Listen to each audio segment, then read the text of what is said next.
From the Ministry of the Presidency in Georgetown, this is This Week with the President.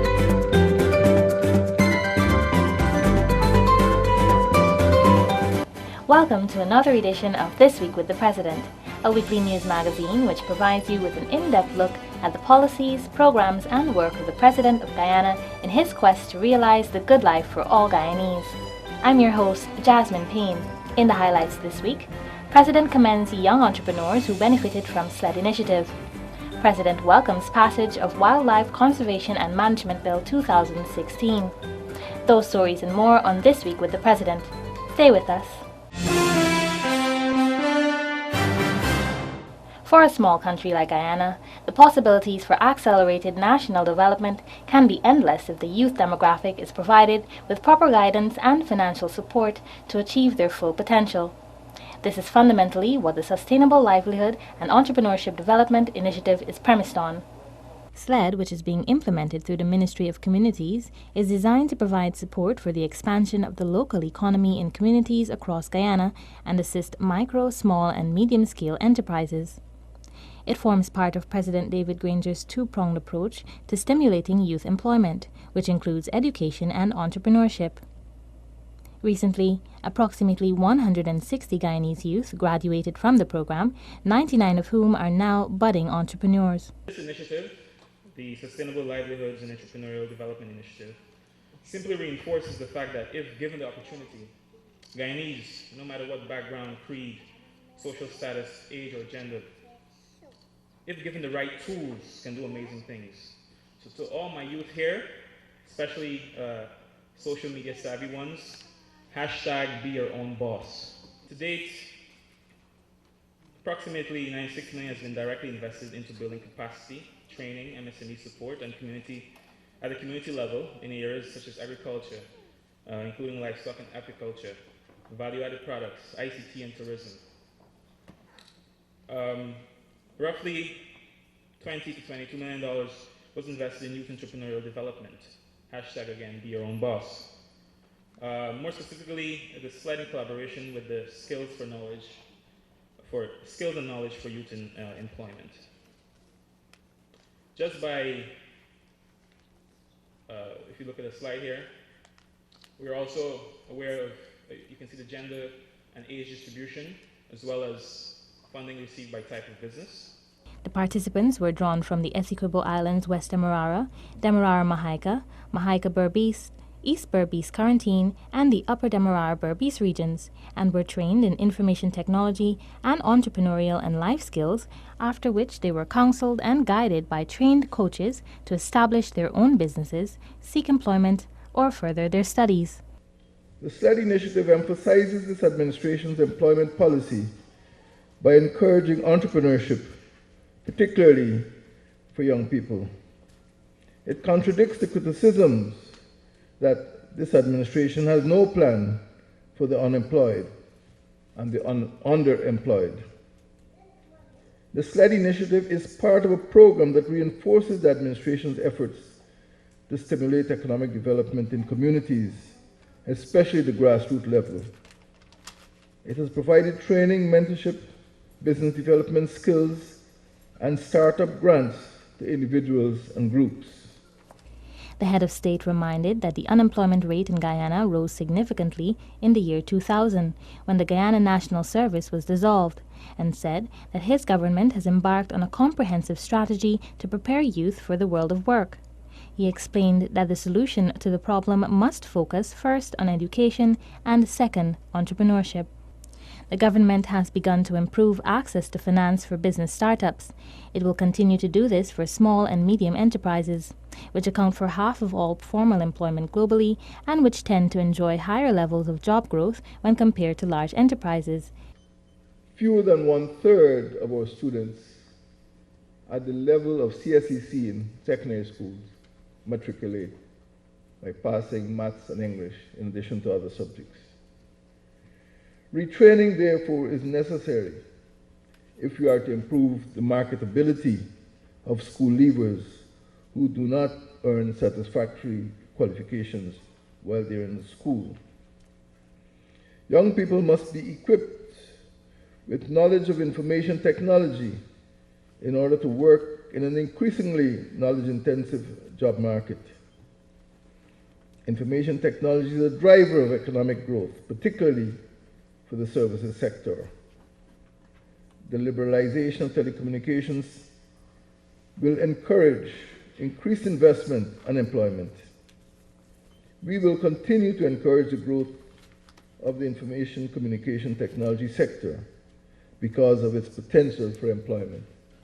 The total amount of money disbursed to these groups is approximately $76.5 million, with individual grants ranging from between $3 million and $20 million. In the medium term, this investment will create about 200 jobs. SLED targets vulnerable groups in society that may fall outside the radar of other socio-economic programs, such as the Small Business Bureau Grant Program or IPED's Small Business Initiative, that focuses mainly on individual, micro, and small business entrepreneurs. The SLED initiative focuses on community groups and organizations that reach the very vulnerable in society. School dropouts, those who are in danger of ending up at a New Opportunity Corps, amnesty recipients, as we have heard from the previous beneficiary, small-scale farmers, single parents, especially women, and others, to give them an opportunity to a better life. This initiative tries to ensure that we don't leave anyone out of the loop of having that better life. Among the long list of beneficiaries is a young woman from the East Bank of Demerara who received amnesty under President David Granger's policy of giving second chances to non-violent, non-cocaine offenders. Tiffany Peters benefited from a $200,000 grant to start up her own poultry rearing business. As a result, I was trained in the BYOP curriculum by the USAID trainers, after which I was able to create my own business plan and vision for my future in business. This plan was later approved by the SKY team for me to be able to receive a startup grant of $200,000. This was in the form of stock and other materials necessary to have my business operation move forward. Like Tiffany, all of the other participants had positive stories to tell. For them, receiving the startup kit and becoming their own bosses is the greatest opportunity that they could have been afforded. Without curiosity, I left and visited the Volunteer Youth Corps, where I was privileged to meet a young livelihood coach, Alaric Withers. He interviewed me and tested my knowledgeability and then said I met the requirements for the work-ready training and if I would like to be a participant. I accepted and was enrolled. After completing the training, which lasted 5 weeks, I was contacted by my coach who proposed to me that I can pursue further training to become my own boss, an advanced component of the SKY program, of which I agreed once again. I then went on to complete that training within 2 weeks duration, which was the best 2 weeks of my life, because I knew after that I would have been my own boss. My coach then followed through with strict coaching that prepared me to become a successful business owner by guiding me with successful strategies to start up my own business. With the necessary guidance, I was able to present a successful business plan to a panel of 3. It was not long afterwards that I was awarded the business kit through the Government of Guyana SLED Fund. My business today is the sale of pure honey, and the name of my product is Friendly Bee Honey. Sweet and healthy. Over the past few months, my business has grown and I was able to add new products, namely peppermint oil, crabwood oil, and coconut oil. With the recent passage of the Wildlife Conservation and Management Bill 2016, Guyana is now in compliance with the Convention on International Endangered Species of Wild Fauna and Flora, and President Granger says that the country is now in a better position to protect its natural patrimony in this regard. Responding to questions posed by reporters in the August 11 edition of The Public Interest, the President said that the continued exploitation of Guyana's flora and fauna is indeed disappointing, and that the bill will now ensure that this is brought under control. The passage of the Wildlife Bill is very, very important because right now there has been excessive smuggling, there's been excessive endangerment of some species. As you know, a few years ago, somebody was actually exporting dolphins. Many Guyanese have never seen a river dolphin, but we have dolphins. But that person is able to find dolphins and export them at great profit. So we need to be very careful, very cautious in future. And that's what the bill is all about. The President noted that the value of Guyana's fauna in particular is maximized once these animals are protected rather than hunted, which is why the government wishes to focus on separating such activities from the extractive industries. So we're developing a core of rangers who will enforce the law. Part of our problem in the past has been legislation, but another part is enforcement of that legislation. So by the passage of this bill, we will be able to guarantee the protection of some of the world's most valuable flora and fauna. Moreover, he said that mechanisms need to be put in place to ensure that the legislation in the bill is enforced.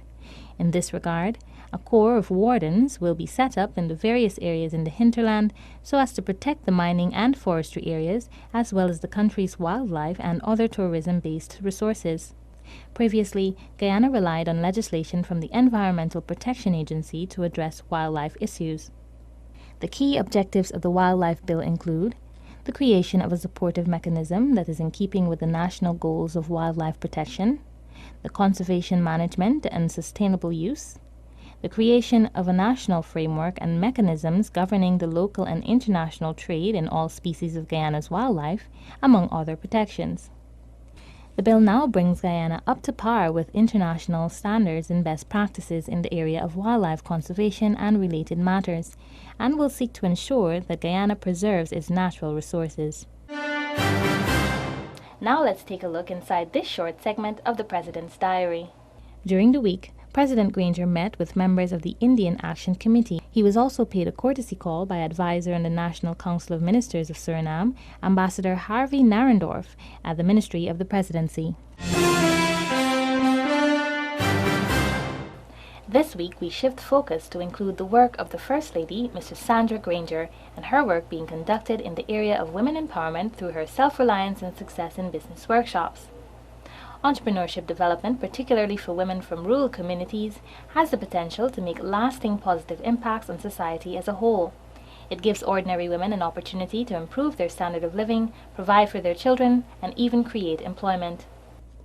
This is the primary objective of the First Lady's Self-Reliance and Success in Business workshops, which to date have benefited women from Luzignan in the Demerara-Mahaica region, Linden in the Upper Demerara-Berbice region, Lethem in the Upper Takatu Upper Essequibo region, Rossignol in the Mahaica-Berbice region, Mabaruma in the Barima-Waini region, Bartica in the Cuyuni-Mazaruni region, and in Madia Subregion 2 in the Patara-Siparuni region.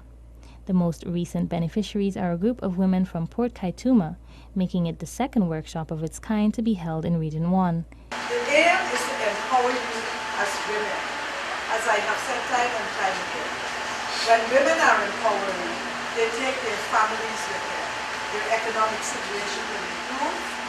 And this workshop is to give you the tools to be successful business persons. You don't have to be a big Masters of Business Administration.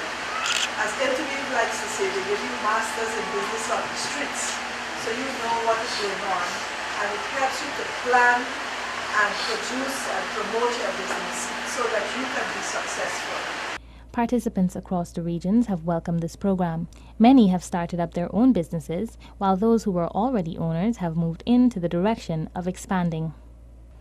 In less than a year, the First Lady's office, in collaboration with the Ministry of Social Protection and the Ministry of Indigenous Peoples Affairs, have hosted 8 successful workshops. And that brings us to the end of this week's program. For regular updates on the Ministry of the Presidency, go to our website www.motp.gov.gy, like our Facebook page Ministry of the Presidency, and follow us on Twitter and Instagram at MOTP Guyana. Do have a safe and productive rest of the week. Goodbye.